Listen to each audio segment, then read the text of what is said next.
que determina que una persona se ha declarado la responsabilidad penal de una persona por la comisión de un determinado comportamiento ilícito y se le condena, por poner un ejemplo, a 10 años. Esa es la función declarativa. La función de ejecución es que esa sentencia tenga efectividad. Es decir, estamos hablando de una subfunción de la jurisdicción penal que radica en la protección o seguridad para garantizar la efectividad de una sentencia penal. ¿Cuál es la naturaleza jurídica del proceso penal de protección? Bien, como todos sabemos, es de conocimiento público, para nadie es un secreto que los procesos penales en el Perú son bastante largos, bastante engorrosos, demora bastante tiempo en obtener una sentencia de primera instancia, hay que sumarle a ello el trámite de la impugnación, en determinados casos el recurso de casación. Un proceso penal puede durar bastantes años, y en esos años se corren determinados riesgos. Y es por eso que el proceso penal de protección busca asegurar que por más tiempo que pase entre el inicio de un proceso penal con la investigación y el final de esta con la sentencia, no se pierda la efectividad de la futura sentencia. Pero esto, la búsqueda de la efectividad de la futura sentencia, choca contra determinados derechos fundamentales. Y esta es la base de lo que conocemos como medidas de coerción. Una medida de coerción, señores, es aquella, valga la redundancia, medida en virtud de la cual el Estado, buscando asegurar la efectividad de una sentencia, se entromete en los derechos fundamentales. Como ya veremos más adelante, estas medidas de coerción pueden ser de naturaleza personal o de naturaleza real. ¿Cuáles son las notas características del proceso penal de protección? Bien. Son, por lo general, cortos, breves, sumarios. Por lo general, esta es parte de la teoría, pero en la realidad no se da así. En la realidad, un incidente de prisión preventiva, aunque la norma procesal es clara en los plazos y los plazos son breves, puede extenderse y puede llegar incluso a el Tribunal Constitucional. Pensemos en el caso del expresidente Ollanta, por ejemplo, donde un incidente de prisión preventiva que fue declarado fundado, donde una apelación que confirmó el auto de prisión preventiva de primera instancia solamente llegó a revocarse a través de una resolución del Tribunal Constitucional. Entonces, el tema de que un incidente de prisión preventiva es corto, breve, sumario, generalmente no se da de esta manera, ¿no? Lo que sí es que en el proceso penal de protección no, encontramos que estos no tienen autonomía propia, ¿no? Son un cuaderno aparte, pero dependen siempre del proceso principal. Es decir, si no tenemos un proceso principal en curso, no puede subsistir un incidente. Después, una característica esencial para el dictado de una medida de coerción es lo que conocemos como la competencia judicial.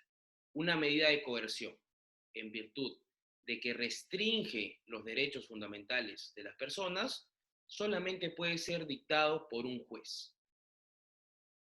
Solamente recae en los órganos del Poder Judicial la capacidad de dictar una medida de coerción. Recae sobre la Fiscalía la capacidad de solicitarla, de requerirla. Es decir, el fiscal, siempre y cuando considere que para determinado caso corresponde aplicar la prisión preventiva, solicitará por escrito al juez que se aplique. y será el juez, después de una valoración y después de que se someta el debate en una audiencia oral, quien determine si corresponde o no la medida de coerción. Y otra característica, yo diría quizás la más importante, es que de las medidas de coerción, del proceso penal de protección, es la variabilidad. La variabilidad. Me parece que es de las características esenciales de las medidas de coerción, que son modificables, reformables, se pueden sustituir, no es cosa juzgada, ¿de acuerdo? Y una medida de coerción está sujeta a la variación de las circunstancias por las que se dictó. Si se dictó una medida de coerción, hablemos de una prisión preventiva, por ejemplo, donde habían determinadas circunstancias que hacían pensar que, bueno, más allá de los elementos graves y fundados de convicción, circunstancias que hacían pensar de que el imputado podría rehuir de la justicia o entorpecer la actividad probatoria. Si estas circunstancias se dan en un momento A, no quiere decir que se van a mantener y se van a prolongar en el tiempo indefinidamente, sino que por la propia característica de la variabilidad de una medida de coerción, por esa misma característica es que se puede modificar, que si cambian las circunstancias por las cuales se dictaron, la medida puede modificarse, puede disminuirse el tiempo o incluso puede extinguirse la medida de coerción o la prisión preventiva. Pero, ¿qué son las medidas de coerción?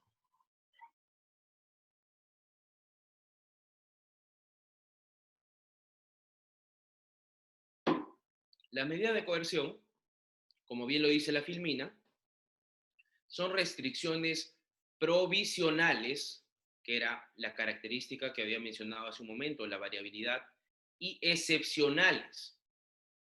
Y esta es una palabra central y sobre la que se construye el quid del asunto. En un proceso penal se enfrenta el Estado, la gran maquinaria del Estado representada por el titular de la acción penal, que es el Ministerio Público, y en determinados casos por la presencia de procuradores, en contra de un imputado. Estamos hablando de David contra Goliat.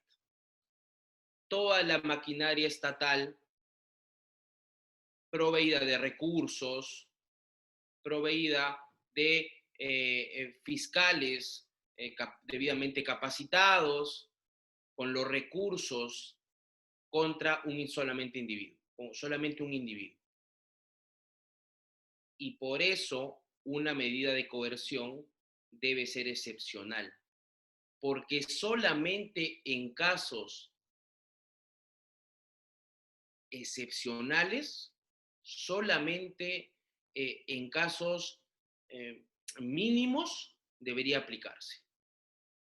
Y estas restringen tanto derechos personales, la libertad, como patrimoniales. Por ejemplo, el patrimonio afectado por una medida de embargo.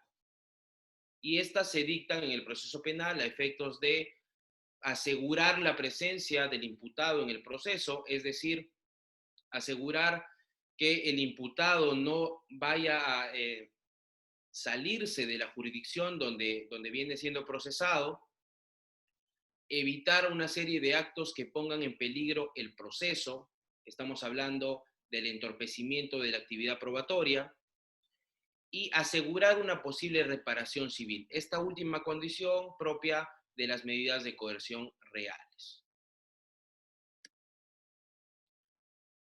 No debemos confundir, señores, las medidas limitativas de derecho con las medidas de coerción. ¿Cuál es la diferencia? En ambas se restringen derechos, ¿de acuerdo? Tanto en las medidas limitativas como en las medidas de coerción veremos afectación a los derechos de las personas. La diferencia está en el fundamento de cada una de estas. Si hablamos de medidas limitativas de derecho, ¿de acuerdo? Estas se dictan para garantizar la efectividad de una investigación penal. La investigación penal es aquella fase del proceso en el cual se acopian elementos de cargo y de descargo a efectos de ver si procede una acción penal formalizada con la formalización de la investigación preparatoria y posteriormente con el requerimiento acusatorio. Entonces, en esa recolección de prueba, en esa recolección de medios de convicción, es que se dan las medidas limitativas de derecho. Y por lo general, como ya vamos a verlo más adelante, no hay audiencias para dictar las medidas limitativas de derecho, salvo determinadas excepciones. Por el contrario, la medida de coerción, que también restringe los derechos, garantiza la eficacia del proceso mismo y de que la sentencia se llegue a materializar. Y las dos partes más importantes de una sentencia condenatoria es la declaración de la pena, que la pena se vaya a efectivizar, digamos que el imputado no rehuya a la sentencia, y en segundo término, que se asegure la reparación civil, ¿no? Una declaratoria de condena en el proceso penal tiene por un lado la imposición de una pena privativa de libertad y por otro la imposición de obligación de pago por concepto de reparación civil. Y en las medidas de coerción sí se dan audiencias en determinados supuestos. Y ahora vamos a ver un poquito. Quiero empezar hablando sobre las medidas limitativas de derecho, pero muy brevemente. ¿De acuerdo? Muy brevemente, quiero que las conozcan, quiero que las tratemos de un modo liminar, sin entrar en mucho detalle. ¿De acuerdo? Eh, Esto básicamente para abrir el camino a lo que es el tema de fondo, que es la prisión preventiva, el tema que nos ha convocado y que nos va a tener, digamos, atentos en esta sesión y en las siguientes. ¿De acuerdo? El allanamiento es una medida limitativa de derechos. ¿Quién no ha visto por la televisión que a raíz de los casos del Club de la Construcción, donde se han imputado determinados delitos contra la administración pública, entre ellos peculado, colusión y otros, se ha ordenado el allanamiento, ¿no? ¿Quién no ha visto en las noticias que los medios de prensa cubren en determinadas casas, departamentos, oficinas, que se ha procedido con un allanamiento? Y el allanamiento, señores, resulta procedente cuando la fiscalía advierte que en determinado espacio físico, como una casa, habitación, casa de negocio o cualquier dependencia cerrada, están los instrumentos del delito, se hallan los bienes delictivos, objetos relevantes para la investigación o incluso los mismos imputados o prófugos ocultos, ¿no? Es una figura que se contempla en el artículo 214 al 216 del Código Procesal Penal, y que naturalmente, como ya dije, que es una característica de las medidas limitativas de derecho, se dicta en la investigación, en esa necesidad de acopiar la mayor cantidad de elementos de convicción. Bueno, ¿cómo es la procedencia y la solicitud de un allanamiento? Bueno, el fiscal tiene que cumplir con determinadas circunstancias, ¿de acuerdo? Debe conocer la ubicación concreta, es decir, debe ser un lugar en específico, no puede señalar en un requerimiento, en un allanamiento, no puede señalar de viviendas que no estén plenamente identificadas. El espacio físico debe estar individualizado y debe ser concreto. Debe establecerse también una finalidad específica del allanamiento, ¿de acuerdo? ¿Qué se busca con ese allanamiento? ¿Cuál es la utilidad? Eso debe motivar siempre el fiscal. ¿Qué diligencias se van a practicar en ese allanamiento? ¿Qué espacios físicos del inmueble van a ser materia de búsqueda, ¿no? Porque si bien es cierto, se puede dar una búsqueda generalizada de los elementos o instrumentos del delito, es pertinente que se determine qué espacios físicos de la sala, del comedor, de los dormitorios pueden ser parte del allanamiento. El tiempo de duración del allanamiento es una medida provisional, no puede prolongarse en el tiempo porque incluso por más grande que fuera un inmueble, no es pertinente que un allanamiento se prolongue en el tiempo de manera indefinida. No es legal tampoco, no es constitucional. Y los motivos que determinaron el allanamiento sin orden judicial, ¿no? ¿Y cuándo se puede dar un allanamiento sin orden judicial? Solamente en casos de flagrancia delictiva, ¿de acuerdo? Cuando no hay flagrancia delictiva, el allanamiento siempre tiene que ser solicitado por el Ministerio Público y autorizado por el juez. Pero en este caso, como ya dije, no se da una audiencia en específico porque carecería de todo sentido que se notifique al allanado con la posibilidad de que se allane su domicilio, ¿no? Eso se prestaría naturalmente para, para que se pueda suprimir la prueba, para que se pueda ocultar determinados elementos de convicción útiles para esta investigación. Entonces no tiene sentido, en este caso, una notificación previa o una audiencia, un debate del allanamiento. Bueno, en la diligencia básicamente hay una copia de autorización al imputado. El imputado eh, no se puede vulnerar el derecho a la inviolabilidad de domicilio del imputado sin una autorización que se le tiene que ser puesta en conocimiento. Y después, cuando ya se empieza a ejecutar lo que habíamos dicho, ¿no? Todos y cada uno de estos pasos, la ubicación, la finalidad, las diligencias, se da la ejecución y el fiscal puede solicitar este allanamiento cuando comprenda detención de personas o incautación de bienes.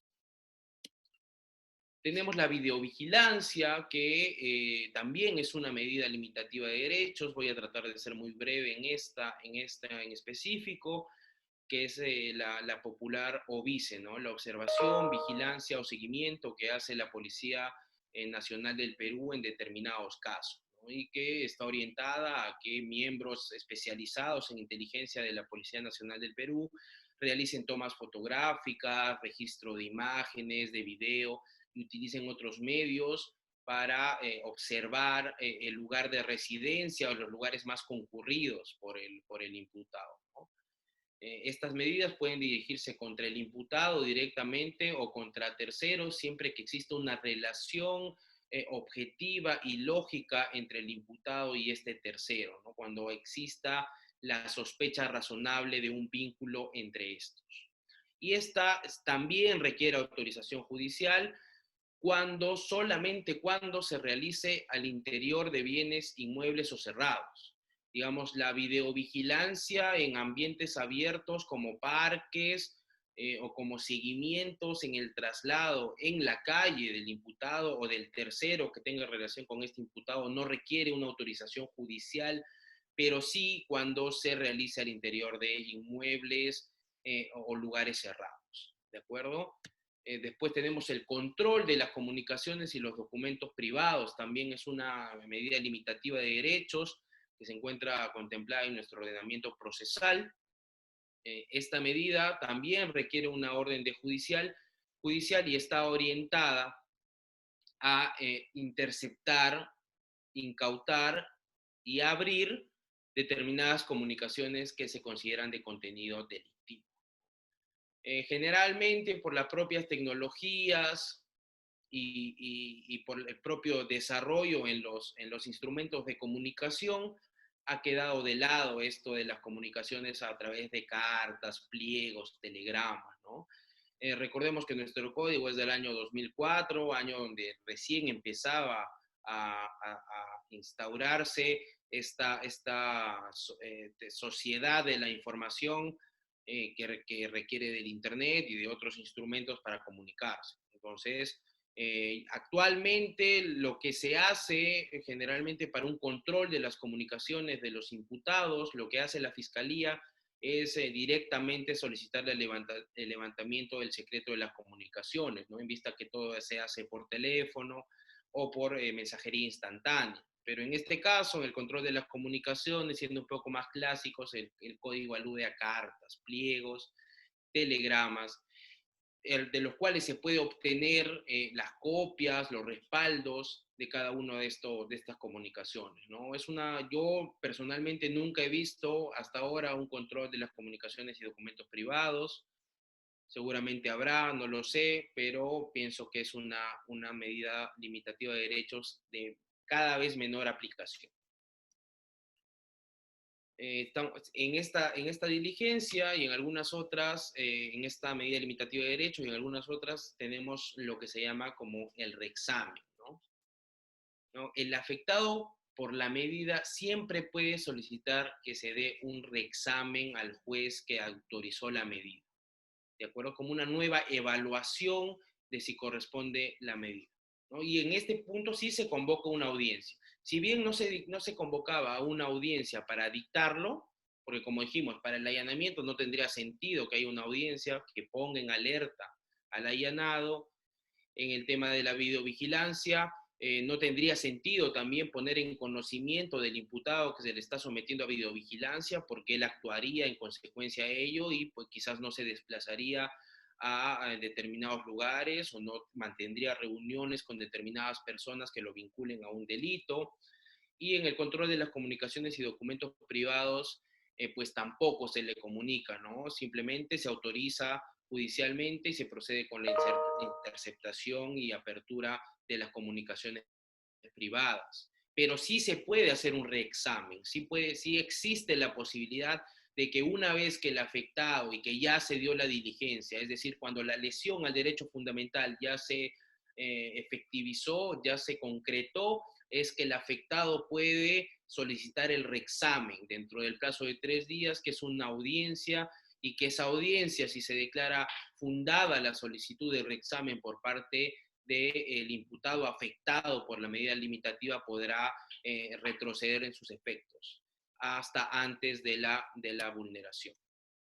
Otra medida limitativa de derechos es el levantamiento del secreto bancario y la reserva tributaria. Esto también es importante y tampoco se notifica porque el juez de manera reservada, sin que implique mayor trámite, ordena que para esclarecer los hechos se levante el secreto bancario y reserva de las comunicaciones. Pero no solamente se ordena el levantamiento del secreto bancario y reserva tributaria para conocer efectivamente qué movimientos se han dado entre las entidades bancarias o qué movimientos se han dado en las relaciones de los imputados con la SUNAT o con el pago de sus tributos, sino que también se puede ordenar la incautación de documentos, la incautación de cheques, letras de cambio, el bloqueo, lo que conocemos como lo que pasó en el caso del presidente de Ollantumala, la inmovilización de las cuentas, el congelamiento de las cuentas bancarias, siempre y cuando exista fundada razón para considerar que el hecho ilícito tiene relación con los fondos cuyo congelamiento se va a ordenar, ¿no? Siempre debe haber una relación con el hecho ilícito y los fondos. ¿De acuerdo? Esto se da mucho en los casos de lavado de activos, por ejemplo, ¿no? Donde el patrimonio del imputado tiene una relación, tiene una conexión con la comisión de un delito previo, y al ser investigado el delito de lavado de activos, ese patrimonio pretendido como ilícito puede congelarse, ¿no? Puede inmovilizarse. Y siempre el levantamiento del secreto bancario y reserva tributaria y sus efectos prácticos, como el congelamiento de cuentas, siempre deben ser indispensables y pertinentes para los fines del proceso, ¿no? Eso es también importante. Bueno, después esto ya no es tan importante, es el requerimiento a SUNAT para el levantamiento de la reserva tributaria, que es lo que un poquito les había comentado. Una de las medidas más famosas de limitación de derechos es la intervención de comunicaciones y telecomunicaciones. ¿De acuerdo? Esta tiene determinados criterios un poco más estrictos y donde ya encontramos similitudes con lo que son las medidas de coerción y el plato de fondo que vamos a tratar, que es la prisión preventiva, ¿no? Solamente procede a intervenir las comunicaciones cuando tenemos una prognosis de pena superior a 4 años de libertad. No se puede ordenar levantarle las comunicaciones a un imputado que viene siendo procesado por un delito inferior a los 4 años. No se puede, y lo dice nuestra normativa procesal. Después, el requerimiento del fiscal en este caso, al igual que habíamos hablado un poco en el allanamiento, tiene que tener determinadas pautas y comprender qué se va a interceptar, qué se va a grabar, ¿no? Conversaciones telefónicas, radiales, y como pasaba también en el tema de la videovigilancia, el secreto de las comunicaciones puede ir directamente contra el investigado o contra terceros, ¿no? Pero siempre se tendrá que observar que existe una relación entre el tercero, el investigado y la presunta conducta ilícita, para a partir de eso levantar el secreto de las comunicaciones y trasladarlas a determinadas comunicaciones y el contenido ilícito de estas. El plazo fijado en este caso no puede durar más de 60 días, ¿no? Que puede ser prorrogado de forma excepcional y siempre y cuando se mantengan las circunstancias por las cuales se dictó, ¿no? Que igual se siga teniendo la sensación, o mejor dicho, la casi certeza de que en una comunicación entre dos determinadas personas se puede ventilar contenido ilícito que los relacionen con la comisión de ese delito. Siempre hay un acta de registro cuando se ordena el levantamiento del secreto de las comunicaciones, siempre se debe consignar una transcripción en actas, ¿no? Y las grabaciones cuando se levanta el secreto de las comunicaciones y son incorporadas en la acta, deben guardar la mayor reserva y ser conservadas incluso en cuadernos aparte, ¿no? Es muy usual que el Ministerio Público, al momento de obtener la autorización judicial para el levantamiento de los secretos de comunicaciones, forje un cuaderno aparte, que es un cuaderno de comunicaciones, intervención de telecomunicaciones, y lo mantenga en reserva, ¿no? Al menos en las etapas iniciales del proceso.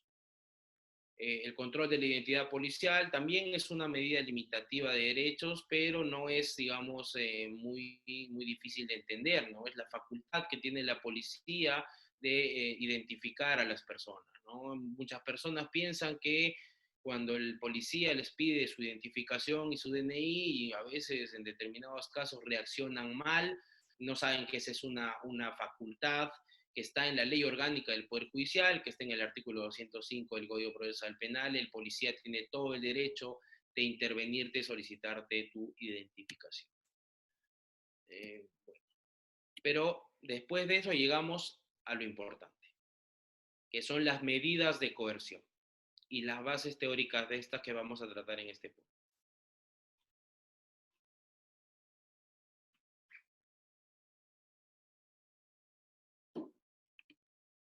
Bien, las medidas de coerción, como ya habíamos dicho, son restricciones que pueden ser de carácter personal, atentar contra la libertad del imputado, o reales, patrimoniales, atentar contra el patrimonio del imputado. Y esa es la piedra angular del proceso de coerción, del proceso de protección. Estas medidas a las que puede acudir el Estado para garantizar la efectividad de la sentencia. Ya habíamos dicho que una sentencia declarativa de culpabilidad tiene dos partes: la imposición de una pena, que se garantice que el imputado, el condenado, afronte su sanción penal, y que se garantice que el condenado pague su reparación civil. Y la nota típica de las medidas de coerción es el empleo de la fuerza pública, ¿no? El Estado aplica la fuerza pública para brindarle efectividad a esa sentencia futura. ¿De acuerdo? Son estas medidas de coerción que se dan en el proceso, específicamente en la etapa de investigación, en la mayoría de los casos, siempre son requeridos, recuérdenlo, por el Ministerio Público y son autorizadas por el Poder Judicial. Y esta es un poco la estructura de una medida de coerción. La primera fase es la fase preparatoria, que importa el conjunto de actividades para dictar una medida de coerción. Es la primera fase. El Ministerio Público para dictar para solicitar, mejor dicho, la imposición de una medida de prisión preventiva, primero tiene en su fase preparatoria reunir los elementos de convicción, los fundados y graves elementos de convicción. Eso sería la fase preparatoria. Después la fase 2 son las alegaciones. ¿De acuerdo? Las alegaciones, que cuando hablemos más adelante de la prisión preventiva, es la fundamentación jurídica y fáctica que va a dar el fiscal a efectos de obtener la fundabilidad de su solicitud de prisión preventiva, por ejemplo. Segunda fase. La primera fase, el fiscal recaba los elementos de convicción, previamente observa pues que se superen los 4 años de la pena y que exista peligro procesal, y después de los requisitos del artículo 268, después va a la audiencia y hace sus alegaciones. La fase 3 es la prueba, que no es en pureza actividad probatoria como tal, sino que no persigue la finalidad de la prueba, que es determinar culpabilidad o inocencia, sino persigue que se acredite la existencia o no de lo que se conoce como el fumus delicti comissi, es decir, la sensación de que efectivamente se ha cometido un ilícito penal de gravedad y que se sustenta en fundados y graves elementos de convicción. Y la cuarta fase es la conclusión. La conclusión, donde finalmente se da la resolución del órgano jurisdiccional dictando la fundabilidad de la medida de coerción. Esa es la estructura un poco del proceso de coercitivo de las medidas de coerción, ¿no? En primer lugar, se prevé un supuesto de hecho, los requisitos, y en segundo lugar, se ordena que se desarrollen las consecuencias jurídicas, los efectos. ¿De acuerdo? Lo que iba. ¿Cuáles son los presupuestos materiales, los requisitos para que se dicte una medida de coerción, ya sea de prisión preventiva u otra? Son los siguientes: el fumus delicti comissi, o fumus comissi delicti, da igual. Es la apariencia del delito, la justificación esencial para interponer una medida de coerción, la justificación esencial para dictar una prisión preventiva es que exista apariencia razonable y objetiva de la comisión de un ilícito. Que la atribución que hace el Ministerio Público a una persona con respecto a que ha cometido determinado ilícito se sustente en elementos de convicción suficientes. Requisito elemental de la medida de coerción, requisito fundamental de la prisión preventiva. El segundo requisito, importantísimo también, es el del periculum libertatis. Peligro en la libertad, lo que en la teoría cautelar general se llamaba peligro en la demora, trasladada al proceso penal, libertatis. O sea, el riesgo en la libertad del imputado. ¿Qué riesgo tengo yo como Estado, que soy encargado de perseguir el delito, porque la Constitución como Ministerio Público me dice que soy el titular de la acción penal, el guardián de la legalidad en el país? ¿Cuál es el peligro de que la persona a la que yo le estoy atribuyendo un delito esté en libertad? Y esto me recuerda al caso de la señora lideresa del movimiento político Fuerza Popular, Keiko Fujimori, que en su momento, cuando se solicita la prisión preventiva en contra de esta señora, se señalaba que el peligro de que ella esté en libertad es que tenía contacto directo o indirecto a través de personas de su confianza con testigos, aportantes, porque se discutía pues estos aportes en el debate del principal y también del incidente de la prisión preventiva. Entonces, el periculum libertatis es que exista un riesgo, pero también debe ser un riesgo latente, un riesgo objetivo, ¿de acuerdo? En que si es que el imputado se mantiene libre, o se va a escapar, o va a rehuir a la acción de la justicia, o va a entorpecer la actividad probatoria. ¿Y cómo se entorpece la actividad probatoria?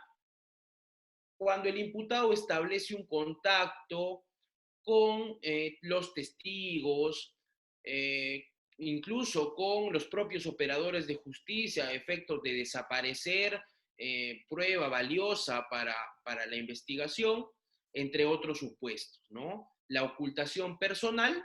Doctor Víctor Sí, López, sí, disculpe, si alguno de los participantes desea intervenir, por favor que lo hagan con toda confianza claro, claro que sí.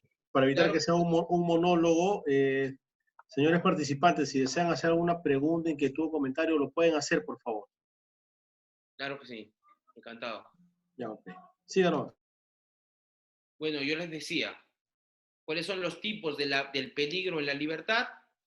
La ocultación personal, que el imputado se sustraiga de la acción judicial, escape, la ocultación de pruebas o la alteración de pruebas también. Entonces, bajo esos supuestos elementales, que no pueden faltar para dictar una medida de coerción, que no pueden faltar para dictar una prisión preventiva.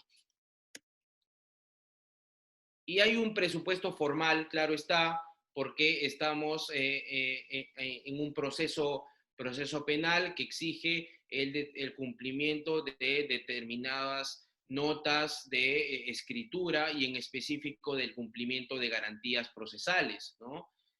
Una de las garantías procesales es una especial motivación, es decir, una medida de coerción no puede dictarse simplemente por atender a la solicitud del fiscal o del Ministerio Público, ¿no?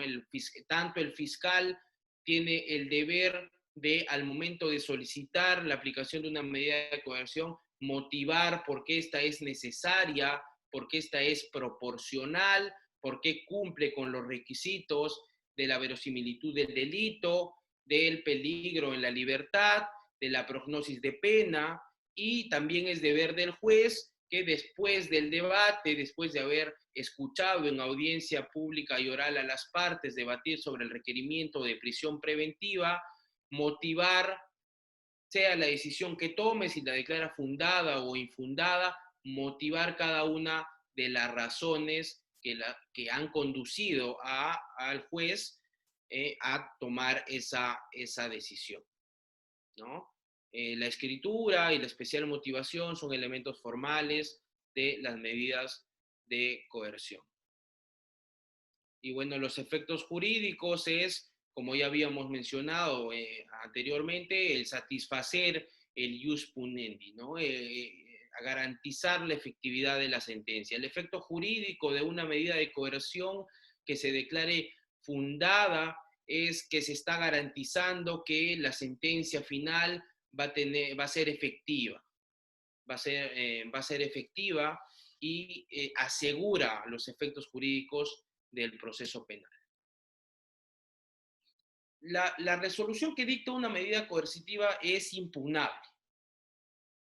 Siempre materia es posible discutirse a través de un recurso tanto por el fiscal o como el imputado.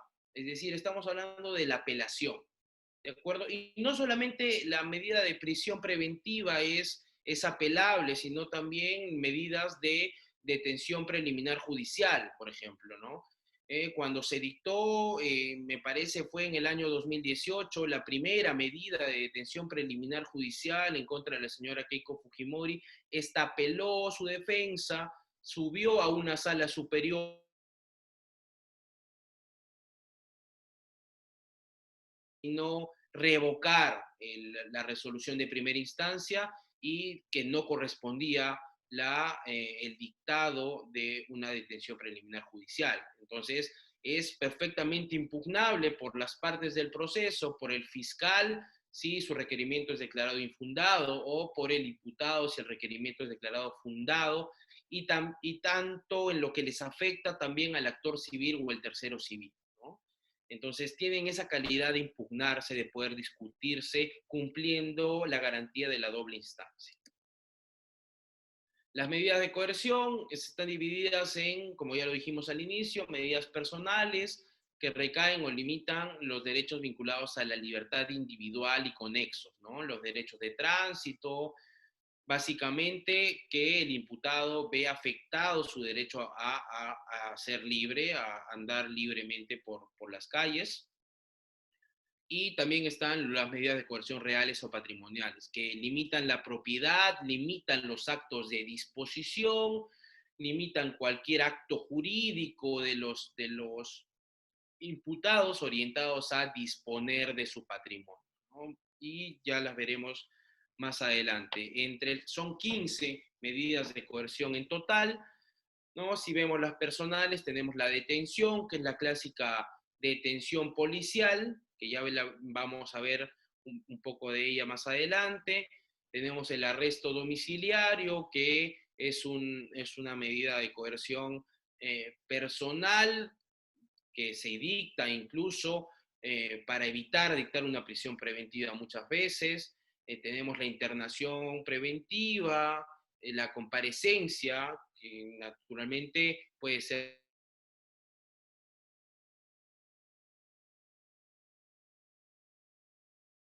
¿no?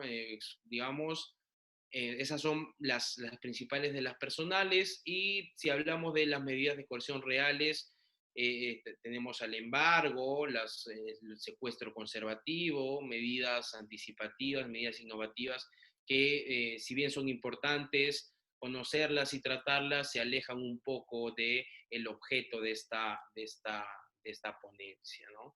Los elementos de una medida de coerción son, eh, son 5. Empecemos por el principal, que es la jurisdiccionalidad, ¿no? La medida de coerción nunca será dictada por el órgano persecutor, siempre será dictada por el órgano jurisdiccional, siempre estará en cancha del Poder Judicial. Es una característica esencial. La segunda, la instrumentalidad, ¿no? El proceso de coerción es un incidente del proceso principal. Si persiste la incriminación principal, podrá sostenerse el incidente. De lo contrario, y como el incidente depende del principal, por esta característica de la instrumentalidad, si el principal, si la imputación, la atribución en el principal se desvanece, no habrá sentido de una medida de coerción. La tercera característica es que son provisionales, ¿no?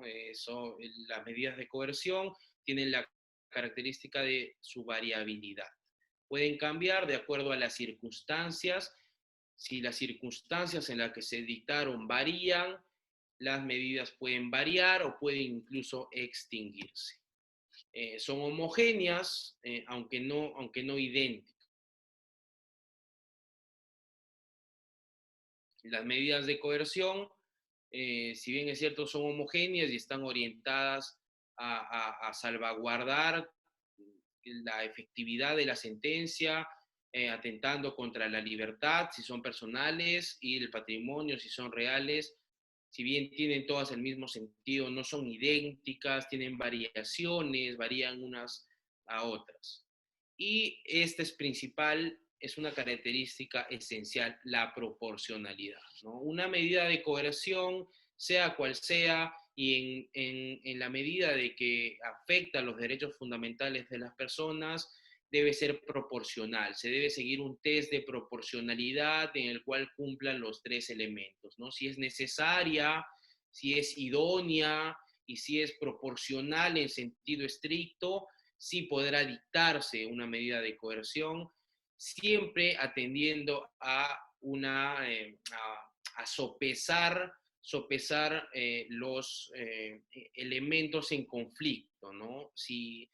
O si se puede, qué sé yo, por ejemplo, sustituir una medida de coerción grave, como es la prisión preventiva, con otra de menor gravedad, como es el arresto domiciliario, y es proporcional, como pasó en el caso del expresidente Pablo Kuczynski, Pedro Pablo Kuczynski, en el cual pues, se determinó que no era proporcional dictarle a una persona de su edad y de las condiciones médicas de las que él padecía una prisión preventiva, sino que correspondía variar por esta característica de la provisionalidad, variar la medida que se había dictado de prisión preventiva en su momento y variarla por arresto domiciliario porque no es proporcional, ¿no? Son básicamente las 5 características de una medida de coerción. Y después se da el juicio de coerción, ¿no? El juicio de coerción es esos razonamientos valorativos que tiene que hacer el juez a efectos de decir, ¿procede el proceso de coerción, procede la medida de coerción o no procede? Y para esto tiene que el juzgador ver, analizar si se cumplen tanto los presupuestos materiales de las medidas de coerción, hablemos de la prisión preventiva, si se cumplen los artículos de los requisitos del artículo 268, ¿no? Más los jurisprudenciales, que lo vamos a ver también en breve, y si hay proporcionalidad. Si se cumplen los elementos de la norma procesal, ¿de acuerdo? Graves y fundados elementos de convicción, se cumple. Prognosis de la pena mayor de 4 años, se cumple. Si hay peligro por procesal, por riesgo de fuga o entorpecimiento de la actividad probatoria, se cumple. Todas esas 3 condiciones, más la proporcionalidad, más una motivación en la duración de la medida, dará pues pie a que un juez en el juicio de coerción dicte la fundabilidad de la solicitud de prisión preventiva u otra medida de coerción.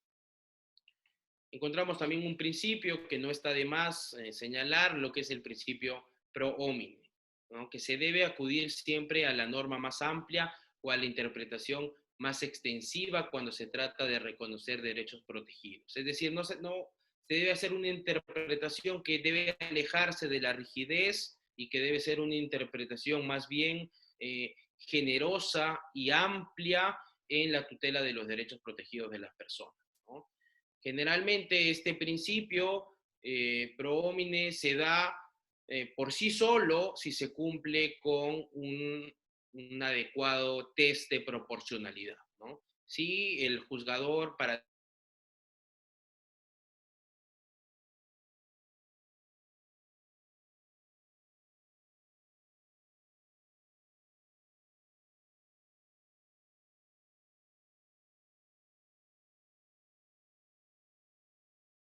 coerción personales. En este punto, porque vamos a avanzar rapidísimo las medidas de coerción personales y llegar a la prisión preventiva, que es donde vamos a volar, quiero pedirle al público si tiene alguna pregunta o consulta que la haga llegar en este momento y yo estaré abierto a responderle antes de continuar con ya el tema de fondo.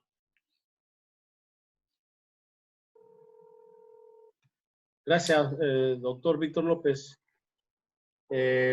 ¿Alguna inquietud, señores participantes? ¿Alguna pregunta?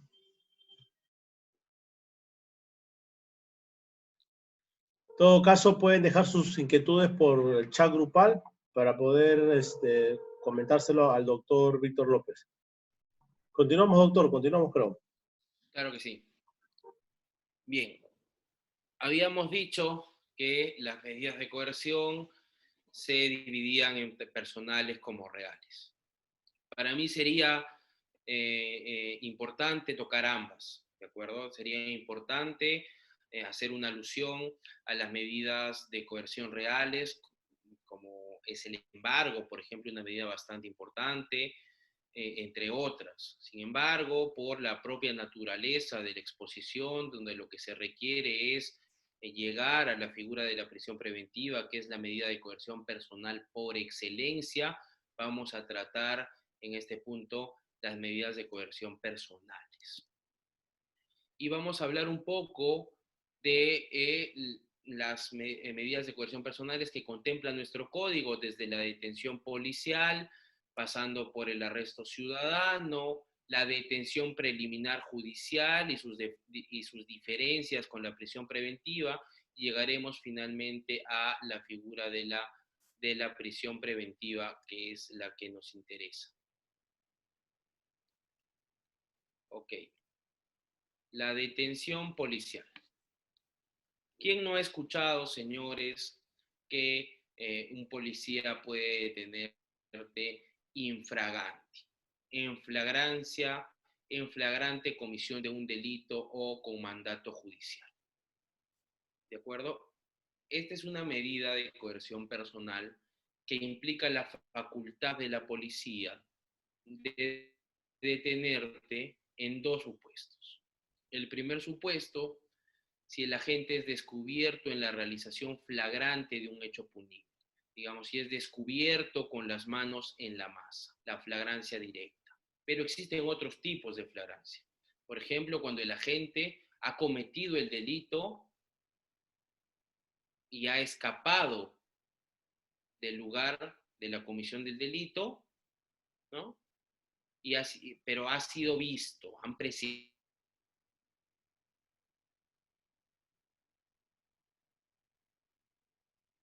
o en algún dispositivo o equipo. Ese es otro tipo de flagrancia donde también procede la detención policial. Y otro tipo de flagrancia es la flagrancia instrumental, donde se encuentra la gente dentro de las 24 horas de la perpetración del ilícito con efectos o instrumentos de la comisión del ilícito. No pensemos, para poner el ejemplo más clásico, quizás más representativo, del asesinato, ¿no? Si se encuentra en poder del presunto autor de un delito, instrumentos como el cuchillo con la sangre de la víctima o la soga con la cual se amarró y torturó a la víctima, o por ejemplo en el caso de un robo agravado de noche en una vivienda y se encuentra dentro de las 24 horas siguientes a la gente en posesión de instrumentos metálicos para abrir cerraduras, ¿no?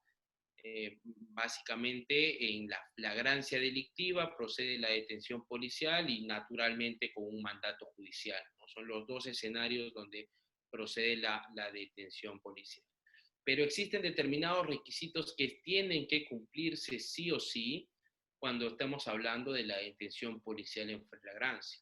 El primer requisito es que haya inmediatez personal y temporal. Y es un requisito incluso natural de la propia flagrancia. Un policía no puede detener a una persona y alegar que la ha detenido en flagrancia si no existe una inmediatez personal y temporal. Otro requisito es que exista una percepción directa y efectiva del que exista una percepción cuasi perfecta o que no dé lugar a dudas de la comisión del ilícito antes de la intervención.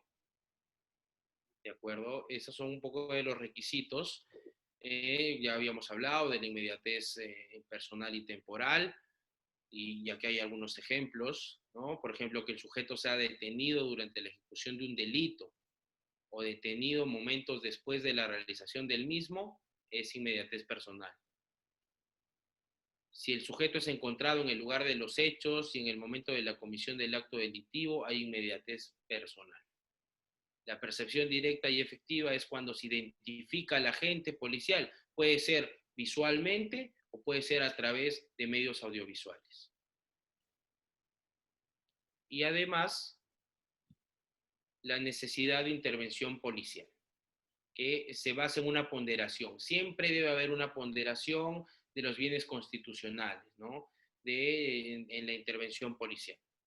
Digamos, el policía, antes de ejercer una detención policial, debe hacer una ponderación de si la detención pues conjura que no se cometa el delito, está orientada a evitar que no se cometa el delito, o si existen medios menos lesivos, por ejemplo, una advertencia o una amenaza del uso de la fuerza pública para detener la comisión de algún ilícito, siempre y cuando este no sea grave, pues, ¿no? Digamos, estamos hablando de incluso simples faltas contra el ornato público, pensemos en las pandillas o los grafitis, ¿no? Digamos, no sería proporcional, no estaría una decisión ponderada de tener a una persona por verla, digamos, dañando el ornato público a través de grafitis, ¿no? Yo creo que podría manejarse de distintas maneras. Eh, eh,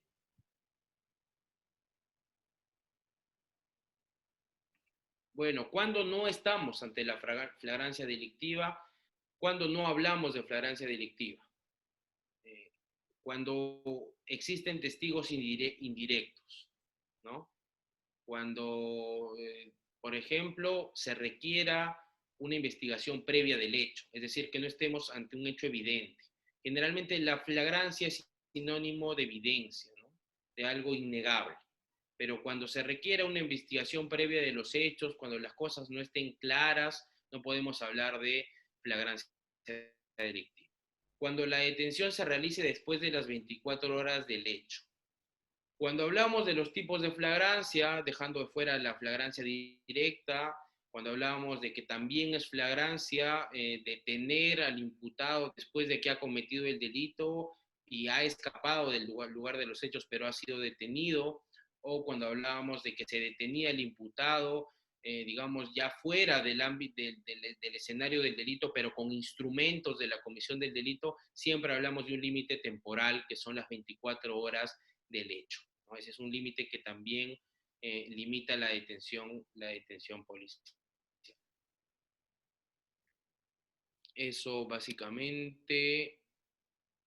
Después, lo que hablábamos, que la flagrancia se da cuando se descubre realizando el hecho punible, con las manos en la masa, cuando se comete el hecho punible y es descubierto, cuando el agente huye y es descubierto después de perpetrar el delito, y es encontrado 24 horas después con instrumentos del delito. Son lo que ya habíamos dicho en resumen, las circunstancias de la detención policial, ¿no? Y si queremos darle nombres técnicos a cada una de las circunstancias mencionadas, diremos que está la flagrancia en sentido estricto o en sentido directo, la cuasiflagrancia que se da ante el descubrimiento, la huida y captura, y la presunción de flagrancia o flagrancia ficta cuando se encuentra a la gente con instrumentos de la comisión del delito.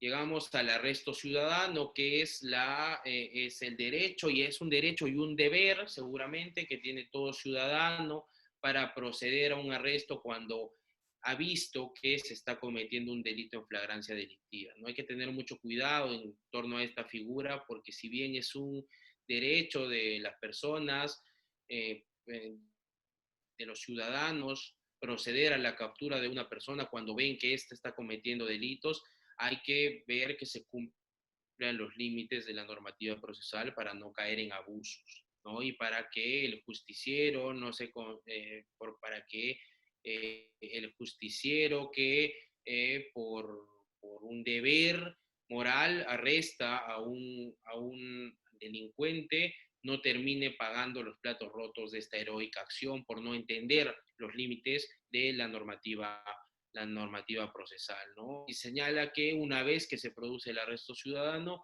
el delincuente tiene que ser entregado inmediatamente en el tiempo que le demande dirigirse al ciudadano a la dependencia policial más cercana. Es lo que nos dice el artículo 260 del Código Procesal Penal.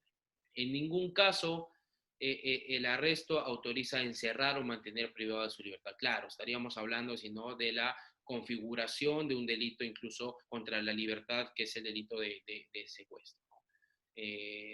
Después, cuando se entrega al ciudadano, la policía pues redacta el acta, se hace constar la entrega y se requiere la presencia inmediata del representante del Ministerio Público. Los requisitos, como ya habíamos señalado un poco con la flagrancia, se requiere inmediatez temporal, inmediatez personal, que se haya dado una percepción directa y efectiva de la flagrancia y que exista necesidad urgente de intervención policial.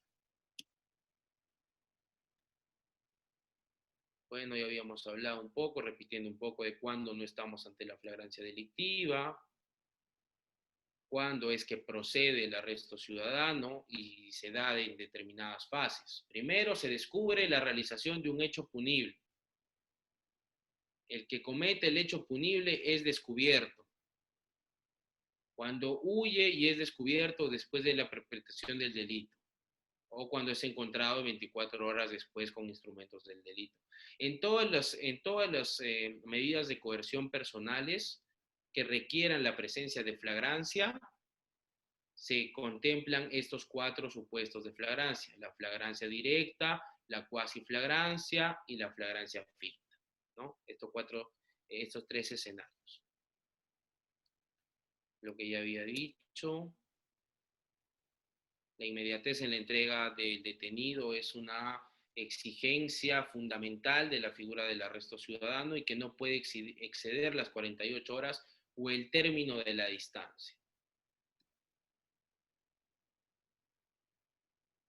Bueno, el arresto ciudadano no escapa de la ponderación o el ejercicio razonable de la figura, porque el arresto ciudadano también se tiene que dar sin vulnerar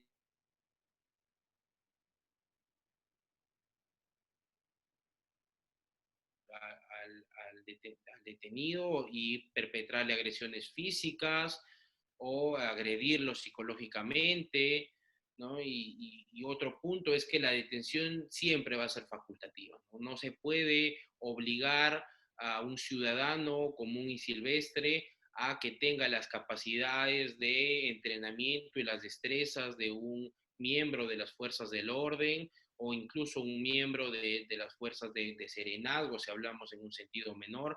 La detención es facultativa, ¿no? Si quieres lo detienes, o si quieres no. No hay una obligación procesal ni mucho menos legal.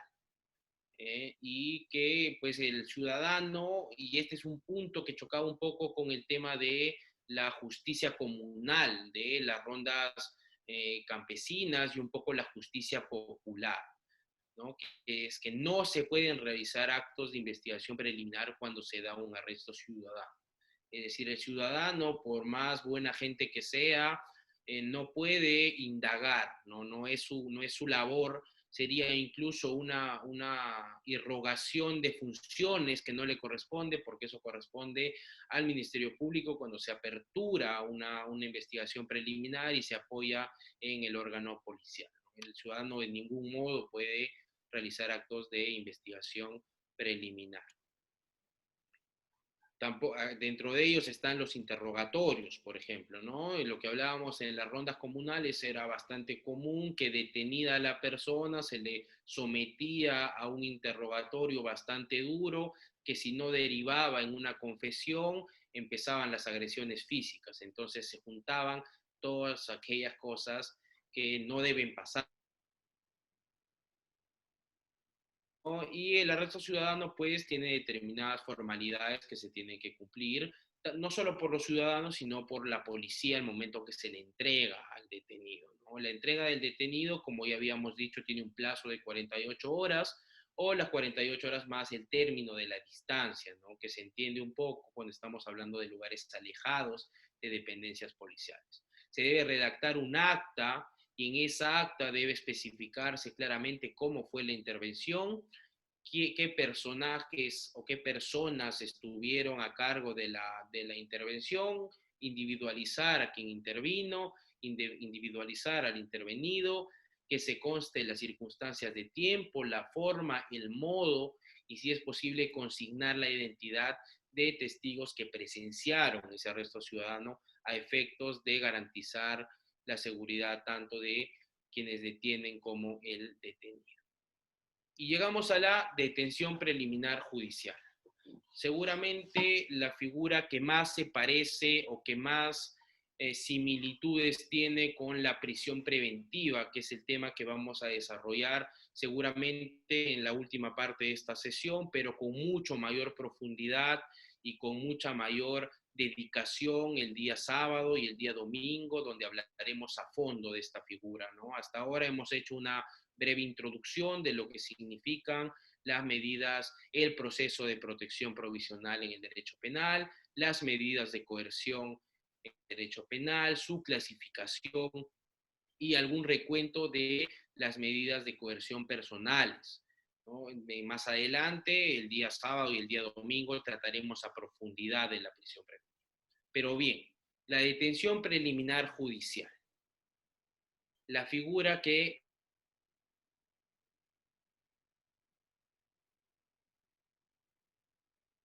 ¿de acuerdo? Y el artículo dice que el juez, a requerimiento del fiscal, y aquí va una primera diferencia, sin trámite alguno, a diferencia de la prisión preventiva, que sí requiere todo un trámite y la convocatoria a una audiencia donde se debata los presupuestos del artículo 268 de la prisión preventiva y algunos criterios jurisprudenciales, que también vamos a tratar a profundidad el sábado y el domingo.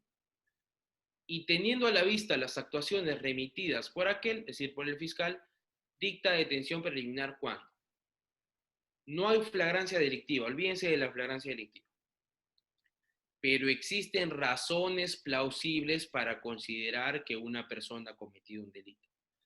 ¿Qué entendemos por razones plausibles? ¿Cuál es el estándar que se debe utilizar para considerar que una persona plausiblemente pudo haber cometido un delito? Lo dejamos un poco abierto.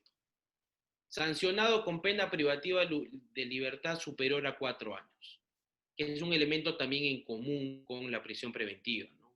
Que es un poco, que responde un poco al principio de lesividad del derecho penal, donde son las conductas delictivas más graves aquellas que proporcionalmente se pueden combatir a través de instrumentos más agresivos, no aquellos que tengan menos de 4 años, y que se pueda desprender posibilidad de fuga u obstaculización de la actividad probatoria de la averiguación de la verdad. Otro elemento en común con la prisión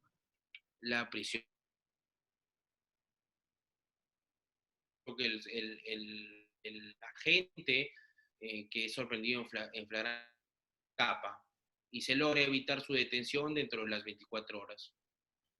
¿No? O que, por ejemplo, el detenido ya esté dentro de un centro de detención preliminar y se haya fugado. ¿De acuerdo? Pero lo central de una detención preliminar judicial son dos cosas. Primero, las similitudes que tiene con la prisión preventiva, es decir, que exista el fumus delicti commissus, un delito, ¿no? La prognosis de pena superior a 4 años y que pueda haber peligro de fuga u obstaculización de la actividad probatoria. Esos elementos son comunes con la prisión preventiva. ¿Cuál es la diferencia? ¿Qué es lo que diferencia una detención preliminar judicial de una prisión preventiva? Primero, que generalmente por costumbre fiscal una sucede a otra. Generalmente la detención preliminar judicial se da en el momento de la disposición de apertura de diligencias preliminares, ¿no? Que las diligencias preliminares tienen como objetivo recabar los elementos urgentes de cargo o de descargo en la comisión de un ilícito. Y es en ese momento en el que se dicta una detención preliminar judicial. Y cuando se acaba el tiempo, cuando se vence el plazo de la detención preliminar judicial, es que el fiscal solicita, mediante requerimiento escrito, la prisión preventiva. Se suceden generalmente unas a otras, pero no siempre. No siempre, porque hay casos donde la detención preliminar judicial cumple su plazo y ya no se prolonga a través de una medida.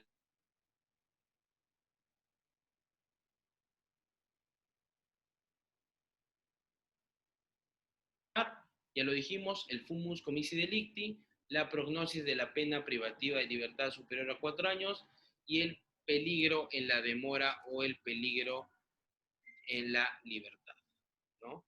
La diferencia es que la detención preliminar judicial, a diferencia de la prisión preventiva, tiene plazos cortos, ¿no? Tiene plazos cortos, bastante cortos, lo dice la propia normativa procesal, mientras que la prisión preventiva tiene plazos mayores, ¿no? Que ya cuando veamos los plazos de la prisión preventiva veremos que generalmente para casos simples son 9 meses, para casos complejos serán de 18 y que en casos de criminalidad organizada podrán llegar hasta 36. En cambio, en la detención preliminar judicial los plazos se cuentan en días, ¿no? No se cuentan en meses.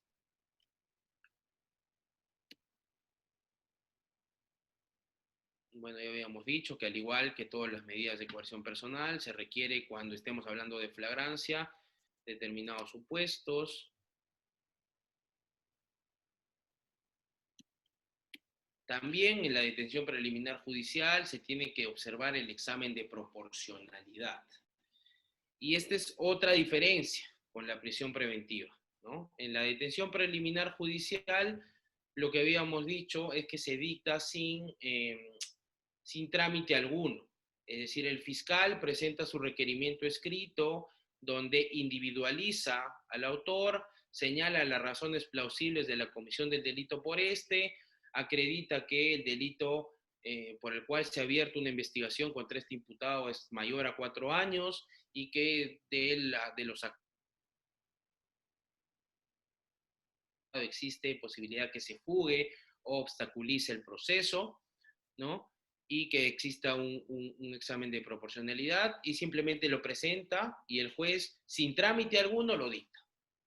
Distinto a la prisión preventiva, donde hay un plazo para el requerimiento, donde hay una convocatoria, audiencia, donde se debaten cuestiones incluso de la tipicidad del delito, como lo veremos más adelante, y del cumplimiento, obviamente, de los requisitos materiales y formales de la prisión preventiva. Entonces, es una figura, una diferencia es que la detención preliminar judicial es una figura que no requiere mucho trámite para que se dicte y para que se ejecute. En cambio, la prisión preventiva tiene mayores requisitos, es un tema más rígido, ¿no?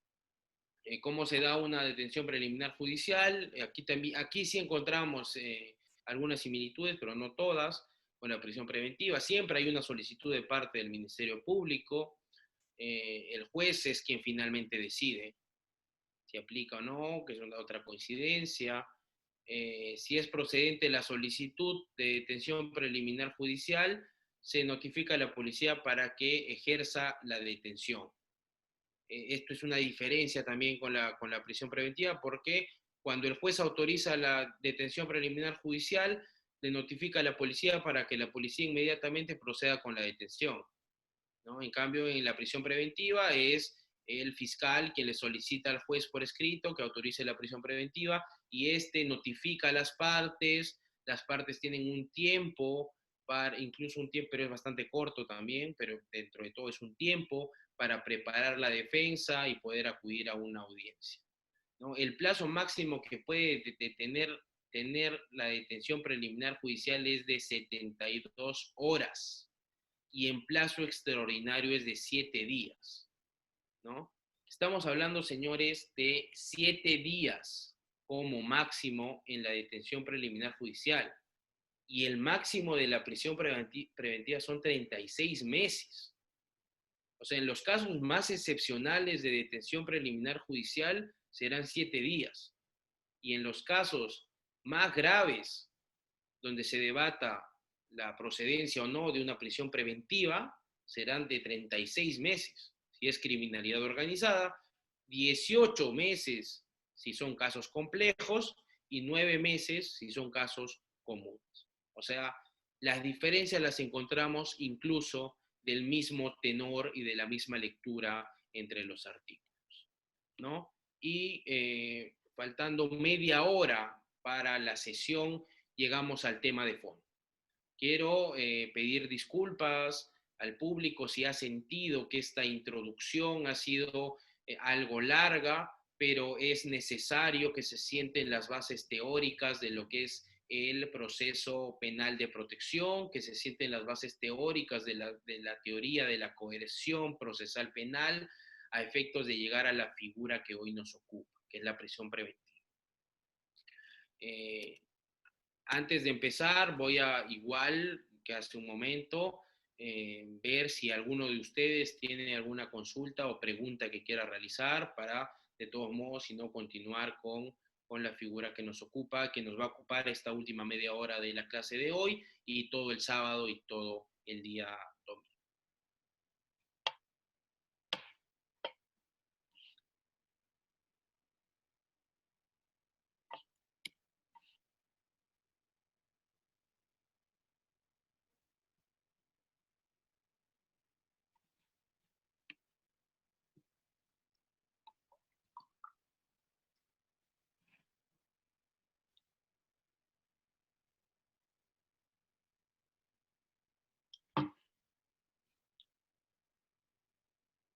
Bien, ¿hay preguntas? Señores participantes, ¿alguna inquietud, alguna pregunta? Al WhatsApp grupal también pueden hacer sus preguntas. Doctora Lupe Rodríguez, Tania Román, Jessica Juárez, doctor Antonio de la Cruz. ¿Alguna inquietud? Está todo claro, doctor Víctor. Adelante, siga nomás. Ok.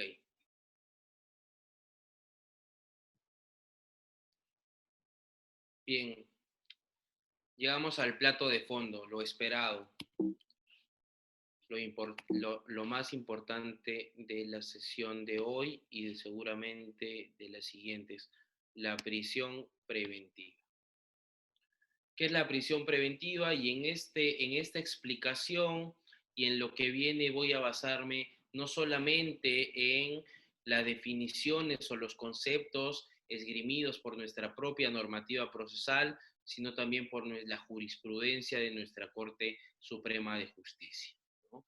La casación número 1 2007 de Guaura, quizás de las primeras que abordó la problemática de la prisión preventiva como medida de coerción personal, señala que la prisión preventiva es una medida coercitiva personal estrictamente jurisdiccional que se adopta a instancia del Ministerio Público y en el seno de un proceso penal debidamente incoado.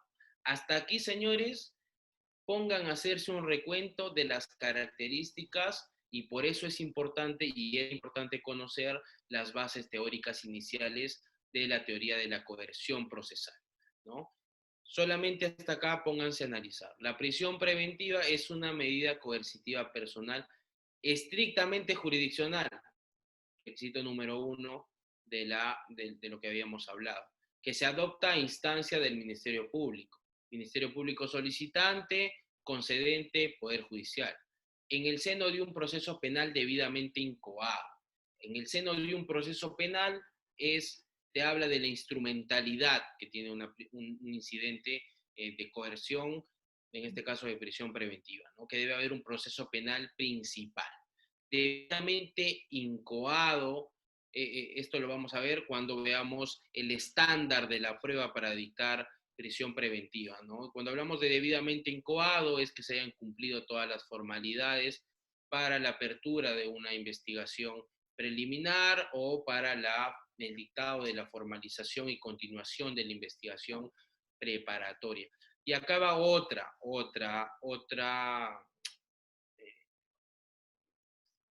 otro elemento de los conceptos, ¿no? Siempre que resulte absolutamente imprescindible, ¿no? Que sea completamente necesario, completamente idóneo, completamente proporcional, siempre que resulte necesario, que persigue conjurar un peligro de fuga o un riesgo de ocultación o destrucción de las fuentes de prueba.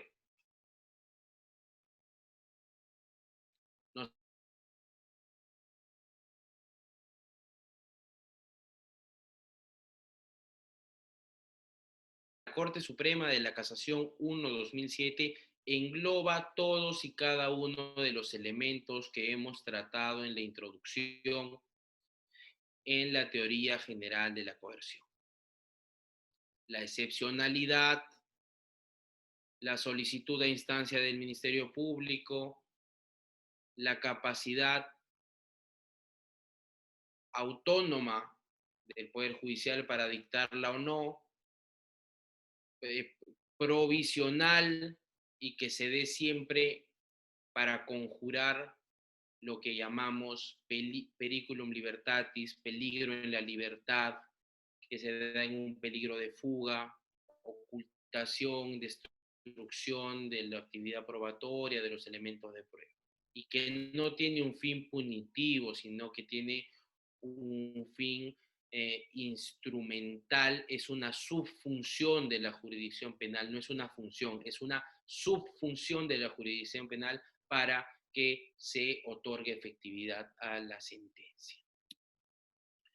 Este es un censo nacional penitenciario de abril de 2016, que a fines del 2019 se tenía 100.000 presos, de los cuales 51.3% no tenían sentencia. Es decir, habían sido ingresados por la figura de la prisión preventiva. Yo pregunto, si leemos el concepto de la prisión preventiva definido quizás por la primera casación que tocó el tema de la prisión preventiva, y que son muchas, como veremos más adelante, y que dice que resulte absolutamente imprescindible, yo pregunto, si se dicta solamente cuando es imprescindible, ¿por qué más de la mitad de la población carcelaria del país no tiene sentencia o ingresó al centro penitenciario en virtud a un mandato de detención o a una prisión preventiva? ¿De acuerdo? Presupuestos para la interposición de la prisión preventiva. ¿Qué tengo que observar para delimitar si es correcta o no la aplicación de una prisión preventiva? 5 elementos. 5 elementos. El primero, la prognosis del delito. Fumus delicti comissi. Sospecha fuerte. Si leen su artículo 268 del Código Procesal Penal, podrán ver que se exige fundados y graves elementos de convicción. ¿Y qué se entiende, señores, por graves y fundados elementos de convicción? Es un tópico que nos va a traer discusiones el día de mañana y el día domingo. Pero, ¿qué se entiende por graves y fundados elementos de convicción? ¿No? ¿Con qué criterio se puede fijar que un elemento de convicción es grave o que un elemento es fundado? Ya lo vamos a ver. La prognosis de pena. Este seguramente es el requisito que menos discusión trae y que incluso en la propia audiencia de la prisión preventiva es el que menos se debate, digamos, al momento de que el fiscal oraliza su pretensión de interposición de prisión preventiva. Este es seguramente el elemento más breve, ¿no? Que simplemente se tiene que hacer una prognosis de pena mayor de 4 años. ¿No? En un pensamiento inicial bastante simple, uno podría determinar que eso se ve en el propio código a simple vista, o de la lectura de un tipo penal y de los extremos mínimos y máximos de la pena, tú te das cuenta que se puede condenar por mayor de 4 años, que el delito tiene una pena mayor de 4 años, entonces procede este requisito. Sin embargo, hay que ser cuidadosos, señores, hay que ser cuidadosos porque en la pena, cuando hablamos de determinación judicial o determinación individual de la pena, pueden presentarse determinadas circunstancias, incluso incidentes en la propia teoría del delito. Y ahí va la pregunta, que también la vamos a debatir estos días. En la audiencia de prisión preventiva, ¿será pertinente debatir aspectos de la teoría del delito, será preciso debatir acerca de la tipicidad, la antijuricidad, la culpabilidad, cuestiones que pueden incidir en la exención de la pena, ¿no? O si también conviene discutir la presencia de la teoría de la imputación objetiva como la asunción del riesgo creado, o si también conviene discutir cuestiones de punibilidad en la prisión preventiva o solamente ver si se cumplen los artículos del 268. También lo vamos a comentar. Tercer requisito, el peligro de fuga o entorpecimiento de la actividad probatoria. Algo que igual a simple vista puede resultar bastante fácil, pero que hay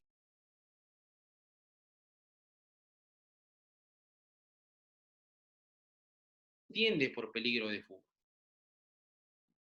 Un imputado que no va a declarar puede ser catalogado como un imputado con riesgo de peligro de fuga o entorpecimiento de la actividad probatoria. Un imputado que tiene determinado tipo de comunicación con sus coimputados y que aún no han declarado, pongámonos en ese supuesto, que tenga esta comunicación, esta cercanía, puede resultar como un entorpecimiento de la actividad probatoria. Vamos a ver todas las posibilidades a medida que vayamos avanzando. Esos son los requisitos formales, los del 268, ¿no? Verosimilitud de delito, que la pena sea mayor de 4 años y que haya peligro de fuga o entorpecimiento de la actividad probatoria. Existen otros dos requisitos que han sido fijados por la jurisprudencia. Perdón, me parece que hay alguna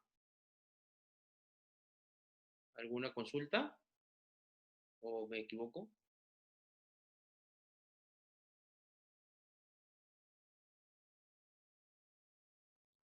Parece que hay una consulta. Bueno, entonces, les decía, criterios formales los del 268. Y se han fijado criterios jurisprudenciales. Nuestra Corte Suprema, en la casación 626-2013 de Moquegua, específicamente en el Fundamento Jurídico 24, ha señalado otros dos requisitos de observancia obligatoria. La proporcionalidad de la medida. Y esto requiere que el juez, al momento de motivar su auto, señale idónea, es necesaria y es proporcional en sentido estricto, que hay una motivación en esos tres requisitos del test de proporcionalidad. Y otro elemento necesario, imprescindible, como presupuesto para el debate y la interposición de la prisión preventiva, es la duración, ¿no? La duración se tiene que fundamentar. La duración no puede estar limitada simplemente a los criterios de la normativa procesal, ¿no? Sino yo creo que se debe hacer de acuerdo a cada caso en concreto y debe ser incluso por debajo de lo fijado.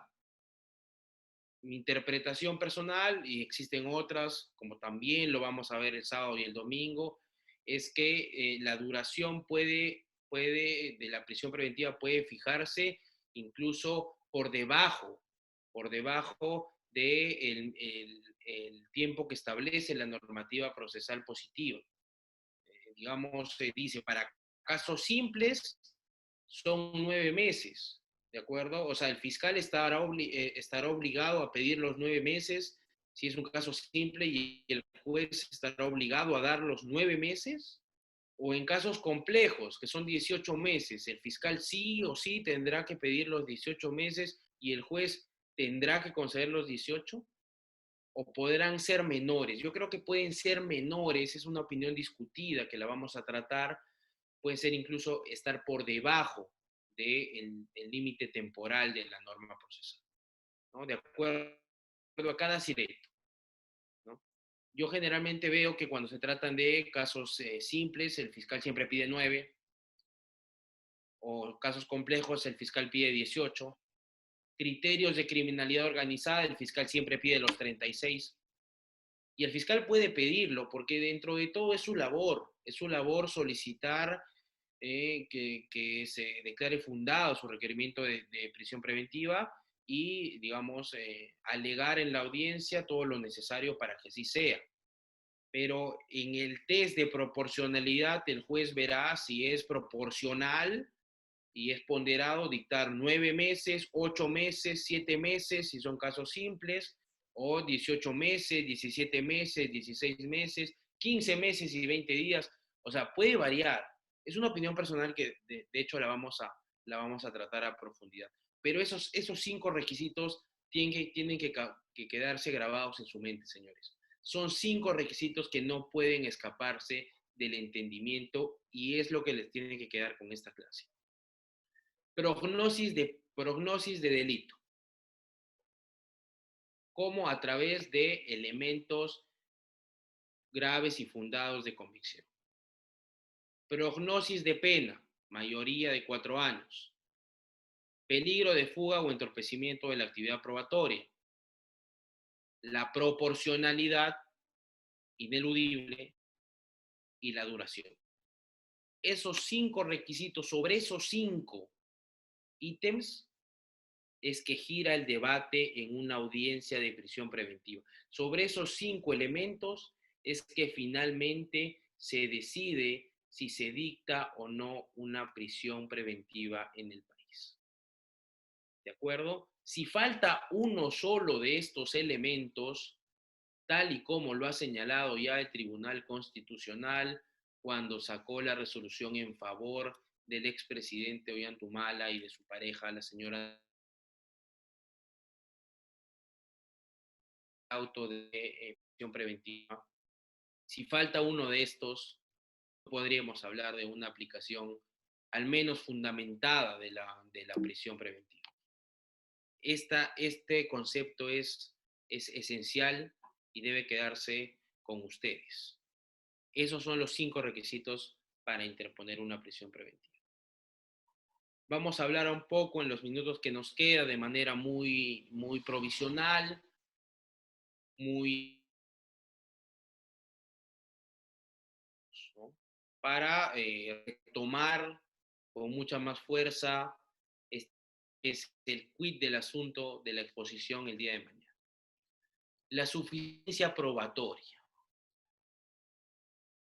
la evidencia o los indicios de comisión del delito que tiene el Ministerio Público. ¿Qué tiene el Ministerio Público en su carpeta que sea tan suficiente, que sea tan poderoso para solicitar excepcional de prisión preventiva? ¿Cuál es la fuerza que deben reunir estos elementos de convicción? ¿Cuál es el estándar de prueba que debe presentar el Ministerio Público? Debe existir, señores, un alto grado de probabilidad de la comisión del delito. No se puede solicitar una prisión preventiva, no es correcto solicitar una prisión preventiva si los elementos de convicción que tiene el fiscal en su carpeta no son indicios poderosos, no son evidencia cuasi, o sea, sin llegar a la etapa de probabilidad máxima, que es la que se da en el juicio oral, sin llegar a esa etapa, debe existir un alto grado de probabilidad, mayor al que se obtendría de formalizar la investigación preparatoria. Lo ha dicho la Corte Suprema en la casación 626-2013 de Moquegua. Se debe realizar análisis de suficiencia similar al que se hace en la etapa intermedia. Y en la etapa intermedia, señores, se da la acusación, la solicitud formal de la imposición de una pena y una reparación civil, porque a criterio de la Fiscalía, el imputado es culpable del delito. similar al de la etapa intermedia, dice la casación 626-2003. Importante. Surge el cuestionamiento en este caso. Si los elementos de convicción que tiene el fiscal para solicitar la prisión preventiva son iguales a los que tiene el fiscal para acusar en etapa intermedia, ¿por qué no se saltea todo este estrés del incidente de la prisión provisional y acusa de frente? ¿Por qué no lo hace? ¿Por qué no pone fin a la investigación preparatoria y emite requerimiento acusatorio y se ahorra el estrés de una audiencia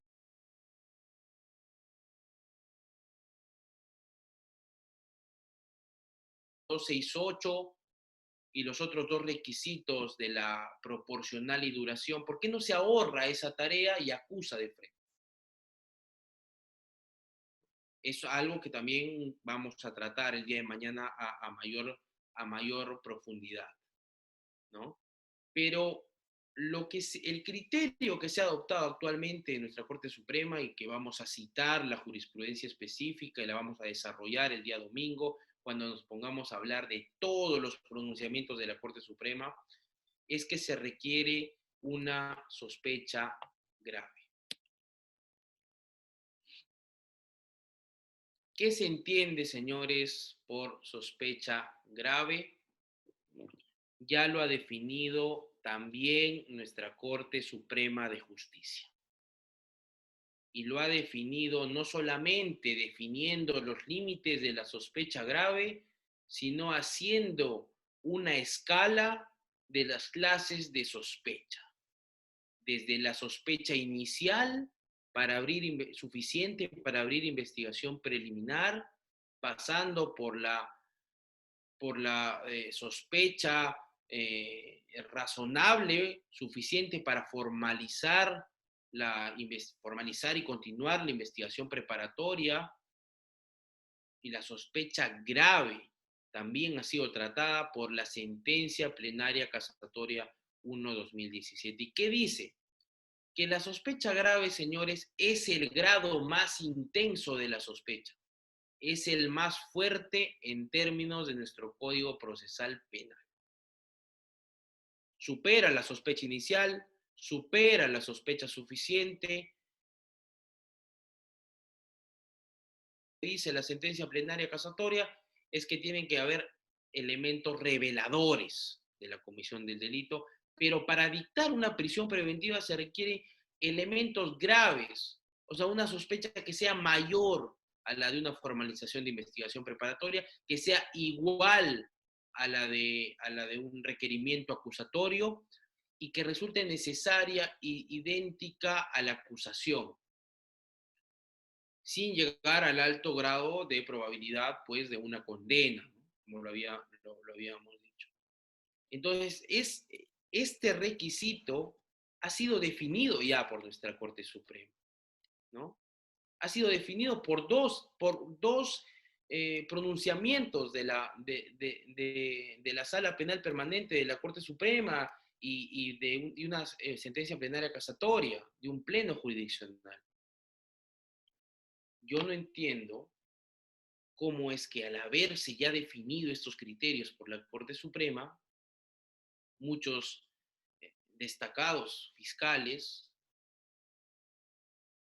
solicitan la prisión preventiva en este país sin que se haya agotado un estándar probatorio de sospecha grave. Me parece que, y alguna gente dirá, ¿no? Algunos colegas dicen, pero si se exige tanto para una prisión preventiva, pues no se dictaría ninguna en el país. Y efectivamente, señores, así debería ser, porque los casos donde se logre sustentar una sospecha grave van a ser pocos, van a ser excepcionales, y por fin se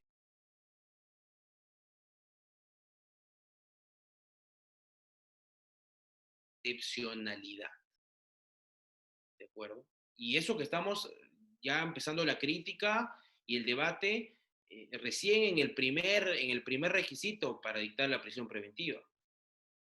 Vendrán a la medida que vayamos tratando entre el sábado y el día domingo, muchos más. Y este es el último acuerdo. Este acuerdo es, la verdad, que excelente para tratar el estándar de prueba. Es el último pronunciamiento de la Corte Suprema de la Sala Penal Permanente, es el Acuerdo Plenario 1/2019, donde se define, y es lo que vamos a verlo mañana mejor, con más calma, el estándar de prueba alto. Los juicios de probabilidad, los juicios de imputación. Y este acuerdo plenario es valioso porque delimita criterios. Delimita criterios que lamentablemente las Cortes Superiores no están siguiendo. No están siguiendo. Yo me voy a quedar aquí en el acuerdo plenario 1/2019, interesantísimo para el debate, interesantísimo para abordarlo, y voy a finalizar. Naturalmente, estoy a la voluntad de ustedes para cualquier tipo de preguntas, comentarios, observaciones. Nuevamente les reitero que era necesario plantear las bases de la teoría del derecho penal de protección y era necesario plantar las bases también de la teoría antes de pasar a la prisión preventiva. Y yo les agradezco a todos por la amable atención, por escucharme durante esta sesión y quedo abierto a las preguntas que puedan tener.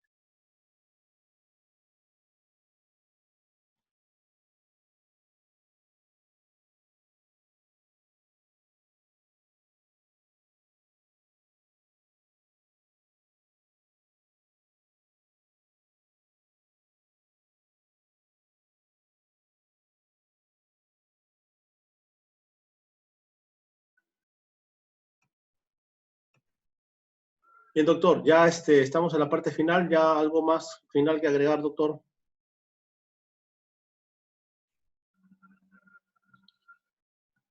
Bueno, si hay algo más que agregar, yo creo que únicamente sería la necesidad de reiterar, ¿no? Reiterarles que en las sesiones del día de mañana y en las sesiones del día domingo se va a tratar con mucha más profundidad a la prisión preventiva. Vamos a hablar uno a uno de todas y cada una de las sentencias que ha sacado nuestra Corte Suprema para interpretar tan cuestionable figura. Y también vamos a hablar uno a uno de los casos mediáticos importantes en el país donde se ha dictado prisión preventiva, donde se ha revocado la prisión preventiva. Vamos a tratar también sobre la prisión preventiva y cómo ésta puede cesar, cómo ésta puede variar, cómo se puede reducir, se puede prolongar. Vamos a hablar de cómo...